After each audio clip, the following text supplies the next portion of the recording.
एक सरकारी हॉस्पिटल के सामने एक जूस वाला अपने जूस के लिए बहुत ज़्यादा प्रसिद्ध होता है, क्योंकि उसके जूस में टेस्ट ही कुछ निराला होता है। दोस्तों, ज़्यादातर ग्राहक उसके पास आया करते और उससे यही कहा करते कि आपके जूस में जो टेस्ट है वो किसी और में है ही नहीं, आपका जूस तो बहुत ही अच्छा है। लाइन लगाकर वो जूस बेचा करता। दोस्तों, सामने जो हॉस्पिटल होता है उसमें एक महिला डॉक्टर होती है और एक दिन इस जूस वाले को अपने पास बुलाती है, और जब ये अंदर जाने लगता है तो इसे डर होता है कहीं ऐसा ना हो कि ये महिला यही कहे कि तुम यहाँ से अपनी रेहड़ी को हटा लो, क्योंकि उसका जमाया काम बिगड़ जाएगा। दोस्तों, उसके बाद यहाँ पर जो होता है कभी किसी ने कल्पना भी नहीं की थी। ये जूस वाला जब उस महिला को देखता है तो हक्का भक्का रह जाता है। वो महिला डॉक्टर कोई और नहीं होती, इसकी तलाकशुदा पत्नी होती है। दोस्तों, क्या था पूरा मामला, किस वजह से ये यहाँ पर मिले थे और इनके जीवन में हुआ क्या था, किस वजह से इनका तलाक हुआ था और आगे इनके जीवन में होने वाला क्या है, वो सारी कहानी आपको हम डिटेल से बताने वाले हैं। इसलिए आप हमारे चैनल के साथ अगर नए हैं तो हमारे चैनल को फॉलो कर लें, आगे के अपडेट के लिए बेल आइकन को जरूर प्रेस करें। दोस्तों, आज जो कहानी मैं आप लोगों को बताने जा रहा हूँ ये आपको एक बार के लिए भावुक भी कर सकती है, सोचने के लिए मजबूर भी कर सकती है। तो ज़्यादा बातें ना करते हुए कहानी का आगे की तरफ रुख करते हैं। नमस्कार, जय हिंद। आप देख रहे हैं APH न्यूज राहुल रावत के साथ। दोस्तों, आज की जो हकीकत की घटना आप लोगों को बताने जा रहा हूँ ये मध्य प्रदेश के इंदौर के अंदर एक कॉलोनी की है। यहाँ पर सोनिया नाम की एक लड़की जो अपने माता पिता के साथ बड़े आराम से रहा करती है। सोनिया की उम्र लगभग 20 साल होती है। पढ़ने लिखने में वो बहुत ही ज़्यादा होशियार होती है। माता पिता अब चाहते हैं कि बेटी की शादी कर दी जाए, क्योंकि शादी योग्य वो हो चुकी होती है। और अब इस सब के लिए माता पिता पड़ोस के ही गांव में रहने वाले एक लड़के को देख लेते हैं, जिस लड़के का नाम राजीव होता है। राजीव पढ़ने लिखने में भी होशियार होता है, धन दौलत की उनके परिवार में कोई कमी नहीं होती। दोस्तों, अब यहाँ पर इन दोनों की शादी कर दी जाती है, लेकिन शादी से पहले जो लड़की होती है सोनिया, वो अपने माता पिता से यही कहती है कि माँ बाबूजी, अगर जिसके साथ मेरी शादी कर रहे हो उससे ये बात पहले कह देना कि मैं आगे पढ़ना चाहती हूँ।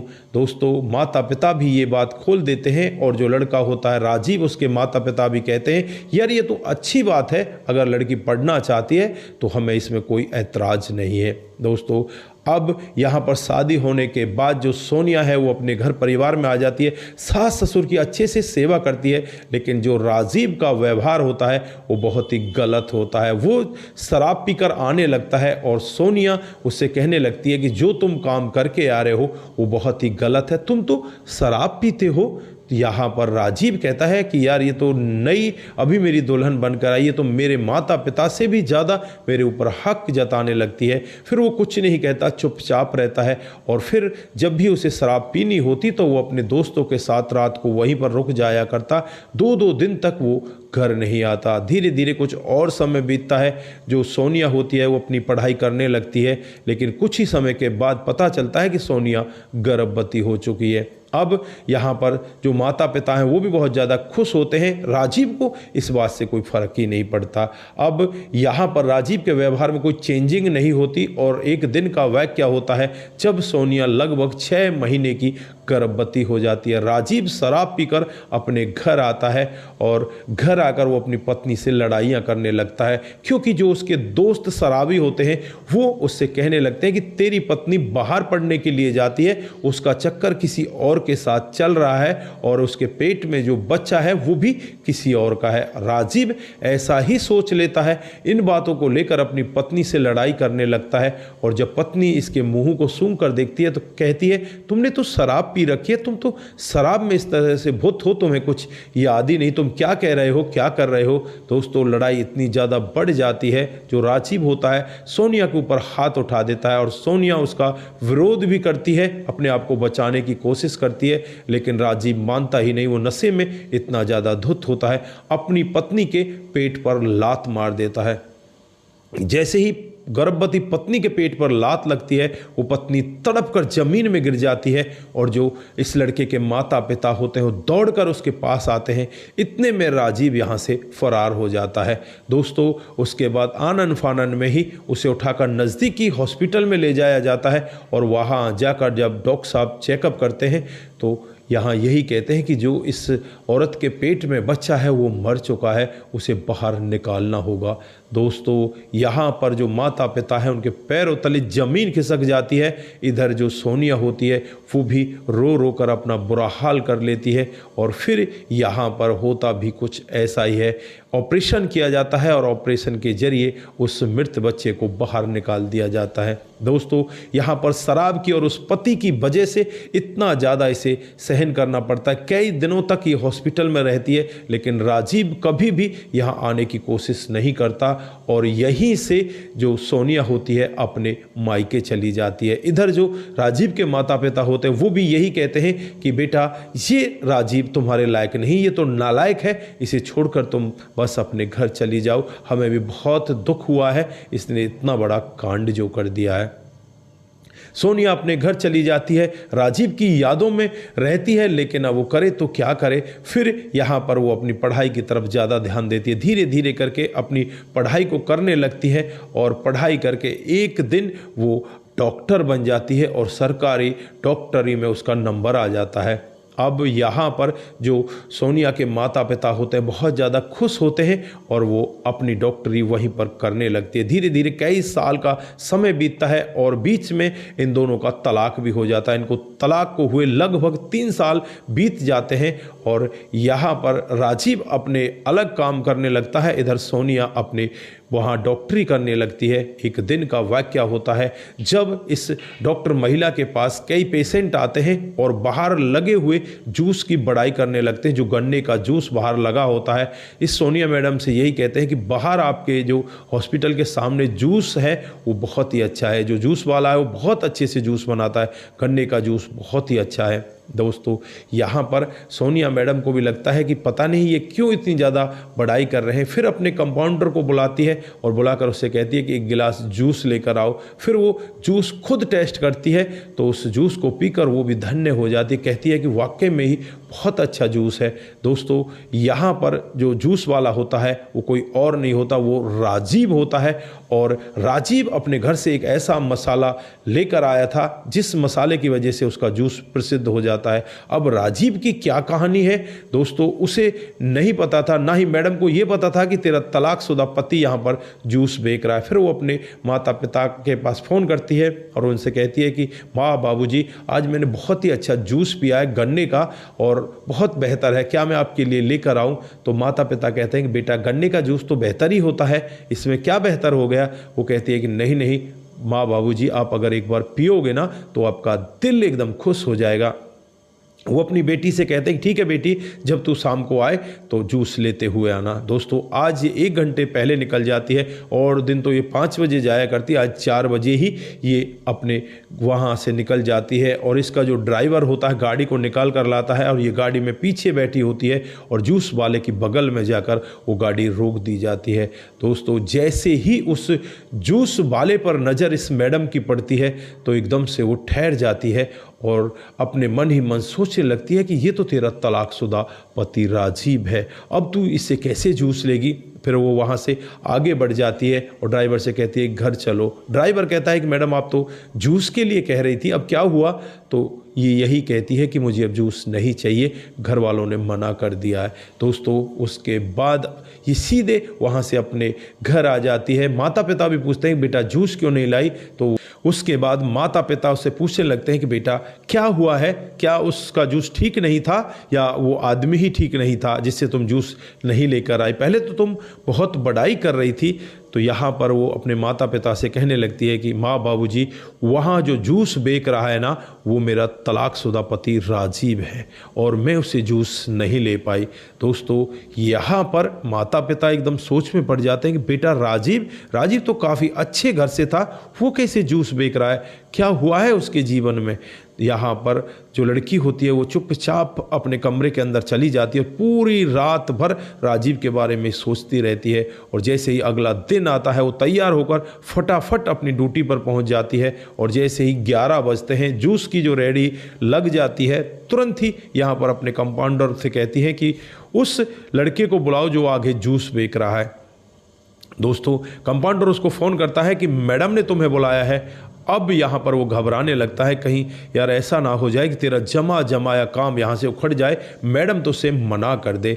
अब वो मन में ऐसे सारे विचार लेकर आता है और जैसे ही वहाँ केबिन में पहुँचता है तो खिड़की को बजाता है और यहाँ पर कहने लगता है कि मैडम मैं आऊँ क्या। तो वो नीचे की गर्दन करके बैठी हुई थी, कुछ पढ़ रही थी। मैडम कहती है कि आ जाओ। जैसे ही गर्दन उठाकर देखती है तो राजीव वहाँ पर खड़ा का खड़ा ही रह जाता है और ये मैडम उससे कहने लगती है कि बैठो राजीव, मैं तुम्हें जानती हूँ। दोस्तों, यहाँ पर राजीव कहता है कि मैडम जानोगी क्यों नहीं, मुझसे बहुत बड़ी गलती जो हुई है, मुझे हो सके तो माफ़ कर देना, मुझसे बहुत बड़ी गलती हुई है। यहाँ पर जो मैडम होती है राजीव से कहने लगती है कि राजीव वो तो ठीक है, तुमने काम तो बहुत गलत किया था, लेकिन मुझे ये बताओ कि तुम जूस कैसे बेचने लगे, तुम्हारे पास तो काफ़ी सारा धन दौलत था, तुम्हारे माँ बाबूजी कैसे हैं। तो यहाँ पर वो रोते हुए कहने लगता है कि तुम्हारे जाने के बाद मैं और ज़्यादा शराब पीने लगता हूँ और मेरी इन्हीं लतों की वजह से मेरे माँ बाबूजी इस जहाँ को छोड़कर चले जाते हैं, मुझसे बहुत ज़्यादा दुखी रहते, मुझे बार बार यही कहते कि तुमने सोनिया को गलत यहाँ से निकाला है, तुम्हें वापस लाना चाहिए, लेकिन मेरी हिम्मत ही नहीं हुई कि मैं दोबारा तुम्हें लेकर आ सकूं। दोस्तों, उसके बाद यहाँ पर जो राजीव होता है वो बहुत ज़्यादा टूट जाता है, क्योंकि माता पिता इस जहाँ को छोड़कर जा चुके थे। अब ये बहुत ज़्यादा शराब पीने लगता है, जो इसका घर होता है उसे बेच देता है, जो इसकी ज़मीन जायदाद होती है सबको बिल्कुल शराब के नशे में ही ख़त्म कर देता है। और एक दिन ऐसा आ जाता है कि इसके पास खाने तक के पैसे नहीं होते। अब ये करे तो क्या करे, शराब का नशा भी कहाँ से करे, उसके पास पैसे ही नहीं है। दूसरा व्यक्ति कभी हर दिन किसी को शराब नहीं पिलाएगा, वो तो एक आध दिन आपको पिला सकता है, आपको अगर वो बिगाड़ना चाहेगा तो। दोस्तों, यहाँ पर अब वो टूट जाता है, टूट कर अपने एक बचपन के दोस्त के पास जाता है जो जूस की रेहड़ी लगाया करता, और उससे कहता है कि भाई मुझे कोई काम धंधा दे दो। अब वो भी कहने लगता है कि भाई क्यों मजाक कर रहा है यार, तू इतने धनी परिवार से है और तू मुझसे कह रहा है कि काम धंधा दे दो, भाई मजाक मत कर। तो यहाँ पर वो कहने लगता है कि भाई मैं मजाक नहीं कर रहा, ये रियलिटी है, मैं बिल्कुल थक चुका हूँ, हार चुका हूँ और मैं अपने आप को इस दुनिया से विदा भी करने वाला था, लेकिन फिर मेरी समझ में आया ये तो बुज़दिली का काम है और मैं यहाँ पर बहुत ज़्यादा शराब पिया करता था, अब मैंने शराब को पीना छोड़ दिया है। वो जो उसका दोस्त होता है उससे कहता है कोई बात नहीं, तू मेरे साथ काम धंधा सीख ले। उसके बाद उसे जूस का काम सिखाया जाता है। कुछ दिनों तक तो वो वहीं पर रहता है और कुछ दिनों के बाद उसका जो दोस्त होता है उसे कुछ पैसे उधार देता है और उसका जो दोस्त होता है उससे कहता है कि तू भी अब जूस की रेहड़ी लगाना स्टार्ट कर दे, दूसरे चौराहे पर तू अपना काम स्टार्ट कर दे। और वो फिर ये हॉस्पिटल के सामने अपनी जगह को चुनता है और यहाँ पर वो घर का एक ऐसा मसाला बनाता है जिस मसाले को डालने के बाद वो बिल्कुल प्रसिद्ध हो जाता है। हर कोई व्यक्ति वहाँ आकर जूस पीने लगता। जो भी एक बार इसका जूस पी जाता वो दूसरे को भी यही बताता है कि जूस पीना है तो उसके पास जाना, वो बहुत ही बेहतर जूस बनाता है। दोस्तों, अब यहाँ पर मैडम इसकी पूरी कहानी सुनकर एक बार के लिए दुखी हो जाती है और ये राजीव यहाँ पर कहने लगता है कि मैडम दुकान पर बहुत ज़्यादा भीड़ लग चुकी है, मुझे जाना होगा। फिर वो वहाँ से चला जाता है और मैडम अपने कंपाउंडर से उसका नंबर मांग लेती है कि मुझे इसका नंबर दे दो। उसका नंबर ले लेती है और शाम जैसे ही होती है उसके पास फ़ोन करती है और उससे कहने लगती है कि राजीव अब तुम्हारा जीवन कैसे चल रहा है। तो राजीव यहाँ पर कहने लगता है कि मैडम अब क्या ही हमारा जीवन चलेगा, सब कुछ तो लुट चुका है, अब कुछ भी नहीं है, मैं बर्बाद हो चुका हूँ। दोस्तों, मैडम इससे बहुत सारी बातें करती है, राजीव भी बहुत सारी बातें करता है। मैडम के मन में भी यही बातें घूमने लगती है कि क्यों ना राजीव से ही बातचीत की जाए और इसी के साथ अपने जीवन को आगे बढ़ाया जाए, क्योंकि ये मेरा जीवन साथी था। हालांकि जो राजीव की पत्नी होती है वो कभी भी नहीं चाहती थी कि राजीव से उसका तलाक हो, लेकिन राजीव की हरकतों ने, राजीव की जो ना समझी थी उसने उसे तलाक दिला दिया था। आज वो मैडम फिर से तैयार हो जाती है और राजीव यहाँ पर तैयार होता है। राजीव भी कहने लगता है कि क्या सोनिया हम दोबारा नहीं मिल सकते। तो सोनिया बहुत ज़्यादा खुश होती है और कहने लगती है कि यही मैं चाह रही थी कि आप मुझसे दोबारा कहें और मैं आपसे मिल जाऊं। दोस्तों उसके बाद जो सोनिया होती है अपने घर वालों से बातचीत करती है, अपने माता पिता को बताती है कि राजीव सुधर चुका है और वो मेरे साथ दोबारा मिलना चाहता है, दोबारा शादी करना चाहता है। मैं क्या करूं। दोस्तों माता पिता कहते हैं कि बेटा तू अच्छी रहेगी अगर उसके साथ दोबारा चली जाएगी। तो दोस्तों होता भी कुछ ऐसा ही है। कुछ दिनों के बाद ही इन दोनों को मंदिर में ले जाया जाता है और वहाँ जाकर इन दोनों की शादी करा दी जाती है। उस दिन के बाद से दोनों के दोनों बहुत ही बेहतर जीवन काट रहे हैं और इनका जीवन बहुत अच्छे से आगे बढ़ रहा है। तो दोस्तों ये कहानी उन लोगों को ज़रूर सुननी चाहिए जिनका तलाक होने वाला है या ऐसे बीच भंवर में वो लोग फंसे हुए हैं। दोस्तों बहुत सारी ऐसी कहानी आपने भी सुनी होंगी कि जो तलाक के बाद भी पति पत्नी मिल जाते हैं। तो इसलिए इस कहानी को ज़्यादा से ज़्यादा शेयर करके जाएं, ज़्यादा से ज़्यादा लोगों के पास भेज कर जाएं, जिससे कि कोई और व्यक्ति भी इस कहानी को सुनकर समझ सके। तो दोस्तों हम अपने आप को धन्य समझेंगे अगर एक भी व्यक्ति हमारी कहानी को सुनकर सुधर जाता है और वो इस तरह से अपने जीवन को बसा लेता है। तो दोस्तों ये रही आज की छोटी सी कहानी। आप लोगों को कैसी लगी? अगर आपको ज़रा सी भी प्रभावित करती है, ज़रा सी भी अच्छी लगती है तो दोस्तों के साथ ज़रूर साझा करके जाएं।